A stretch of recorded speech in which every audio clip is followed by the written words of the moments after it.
Assalamualaikum dan salam sejahtera. Saya Nur Fazila binti Muhammad. Hari ini saya akan membentangkan mengenai tetapan kamera bagi 5 gambar yang telah saya ambil.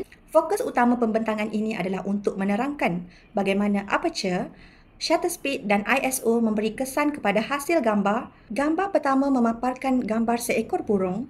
Tetapan kamera yang digunakan ialah aperture 1.6. Bukaan besar ini membenarkan lebih banyak cahaya masuk, menghasilkan latar belakang yang kabur dan menonjolkan subjek. Shutter speed 1/30 saat, agak perlahan, jadi gambar yang diambil dengan tangan adalah stabil. ISO gambar ini ialah 50. ISO rendah membantu menghasilkan gambar yang bersih dan tanpa noise. Panduan asas fotografi yang digunakan adalah fokus pada subjek tunggal.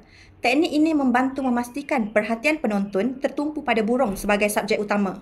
Brightness dan kontras ditingkatkan sedikit bagi menambahkan kejelasan dan ketegasan pada subjek. Gambar kedua menunjukkan pintu masuk ke taman haiwan. Tetapan kamera yang digunakan ialah aperture 2.4. Bukaan ini memberikan keseimbangan antara subjek utama iaitu papan tanda dan latar belakang seperti pokok dan bangunan. Shutter speed 1/137 saat cukup pantas untuk mengelakkan kabur dan memastikan imej kelihatan tajam walaupun diambil secara handheld. ISO 2.4 nilai yang sangat rendah, menghasilkan imej yang bersih tanpa noise dan sesuai digunakan dalam keadaan cahaya semula jadi. Gambar ini memanfaatkan cahaya semula jadi, memberi keseimbangan cahaya tanpa bayangan keras. Ini menjadikan keseluruhan komposisi terang dan mudah dilihat. Brightness ditingkatkan sedikit bagi memastikan warna pada papan tanda dan persekitaran lebih jelas dan menarik perhatian. Gambar ketiga menunjukkan tasik yang tenang dengan papan tanda arah di tepi. Tetapan kamera yang digunakan ialah aperture 2.4 memberi keseimbangan antara subjek dan latar, sesuai untuk merakam kedua-duanya dengan jelas. Shutter speed 1/1193 saat, iaitu cukup laju untuk hasil yang stabil walaupun dirakam dengan tangan.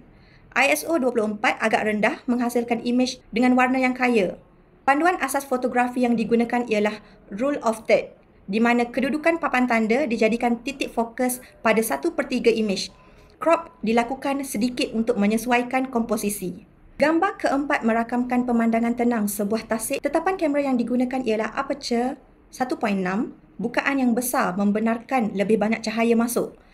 Shutter speed 1/3953 saat, sangat pantas, sesuai untuk merakam gambar dengan tajam walaupun ada pergerakan kecil seperti daun bergoyang atau air yang bergerak. ISO 34 rendah dan sesuai untuk situasi pencahayaan semula jadi. Panduan asas fotografi ialah fokus automatik kawasan luas, digunakan untuk memastikan pelbagai elemen seperti pagar kayu di hadapan, tasik dan pokok di latar belakang berada dalam fokus yang seimbang. Saturation dan vibrance digunakan untuk menyerlahkan warna hijau dan warna biru langit. Gambar kelima merakamkan pemandangan kawasan lapang. Tetapan kamera yang digunakan ialah aperture 1.6. Bukaan besar ini membenarkan lebih banyak cahaya masuk. Shutter speed 1/5747 saat, sangat laju, sesuai untuk cahaya terang dan mengelakkan imej kabur. ISO 34 untuk mengekalkan kualiti imej dengan warna yang bersih dan semula jadi. Panduan asas fotografi ialah rule of thirds, di mana ianya digunakan untuk menyusun elemen seperti bangunan dan pokok dengan seimbang. Seterusnya, gambar diambil dengan pencahayaan semula jadi. Saturation dan vibrance dinaikkan sedikit untuk menyerlahkan lagi warna langit dan kehijauan pokok. Secara ringkasnya, setiap gambar menunjukkan penggunaan tetapan kamera yang sesuai seperti aperture besar dan fokus subjek. Sekian sahaja pembentangan saya. Terima kasih atas perhatian yang telah diberikan.